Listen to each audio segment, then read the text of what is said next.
Recently, many Ohio fields were pummeled by damaging wind, large hail, and just a little bit of rain. Well, how do you know just how damaged your cornfields are? You can tell by just looking at them. They've been blown over or hit by a good amount of hail. But walk into the fields and take a look because, according to Troy Putnam with DuPont Pioneer, the timing of this storm came at a critical stage for the corn crop. So what we see here is we've got a tassel with the anthers showing, and this is a classic example of, we talk about the pollination, the anthers emerging from the center of a tassel first. You can see that's exactly what's going on here. And you can see and if you watch real close, you can see the pollen falling out of those things. And of course the wind's blowing right now, but you can see the pollen falling out of those anthers. And we're out here at 11 o'clock in the morning, and generally speaking, in Ohio and most of the Corn Belt, there's a good bit of pollen shed between 9 a.m. and 11 o'clock in the morning when it is a little cooler. So with all this heat, we're concerned about pollination, and as you can see that it's happening. But the bigger concern is we pan down on this corn and we start to look, we're not seeing a tremendous amount of silks exposed, and that's we're worried a little bit about the timing on the silks and the pollen shed and everything being in synchronization. And there can be such a thing as missing the nick on a corn crop if the pollen is shedding and the silks are not receptive at that point in time. So while we have an ear right here that's showing silk and receptivity, we have a number of plants that are not. But we also have a number of plants that are a little further behind in development. Understand that pollen shed can last for several days out in the field, so we do have some time for silks to emerge. But if we remain in this high heat, at some point in time we're going to need to determine, did our ears pollinate? And the one thing that I like to do is to take an ear and go ahead and split it open, and you can actually expose the silks on that ear. And if you're very careful with what you're doing, you can pull them out and you can see that the silks are on a rather good-sized ear that's just waiting to be pollinated. As that process progresses and you're walking fields and you're trying to determine if I have pollinated, you go out there, you carefully split your husk, you pull back the green material and take those silks and shake them. And interestingly enough, there are a few that have pollinated, and that's encouraging.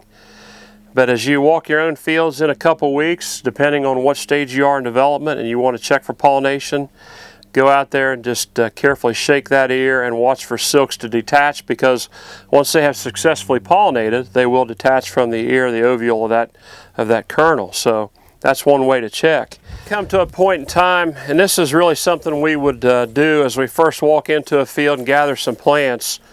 We know we have a plant that's at tassel. If we were to split this stalk and count the leaves, we're probably sitting on the correct number of leaves. You've probably at a V17, V18, depending on the hybrid, somewhere in that ballpark.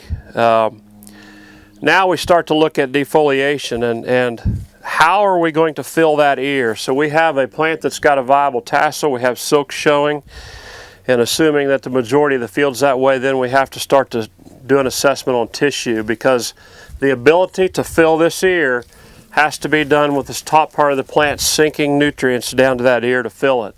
This is the factory that has to take sunlight and convert it into sugars and convert it into the process of filling that ear.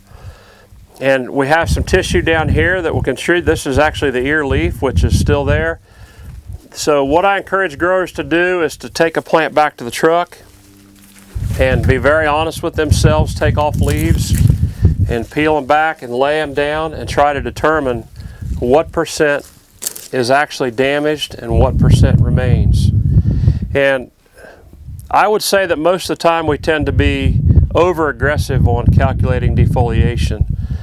In this case, we have some leaves that are in pretty tough shape on the upper part of the plant, and we have a leaf or two that's still holding some tissue, and we still have a leaf or two on the top of the plant that's still holding some tissue. So the calculation on this plant is kind of a guessing game.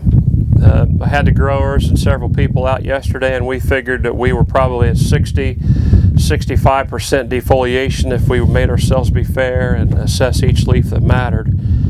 Very good resources on Pioneer.com and PioneerMobile.com, and this would be one a crop focus on corn pollination success. And everything that we've talked about, let's just say, for example, we miss Nick or we have pollination problems. It's a great resource that's right at your fingertips. It shows some of the results of things that can happen. One of my bigger concerns too is if we do pollinate and we continue into the heat, will we start to see abortion of kernels on the tip of that ear and abortion back on that ear.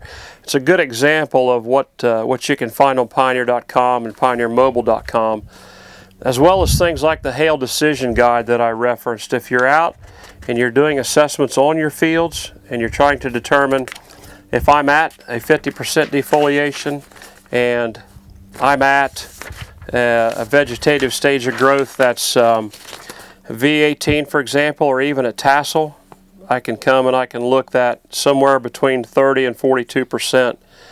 Should be a calculated rough estimate of yield. You know, we've seen plants do things that are way off the charts. We've seen hybrids and varieties respond in a much more positive way than we ever thought they could. This whole segment is pointing to a lot of the downside of things that can happen, but there's a lot of good things that can happen with the resiliency of the hybrids and varieties and drought stress and breeding and genetics. So I'd encourage you to spend some time on Pioneer.com or MobilePioneer.com if you're looking for some resources.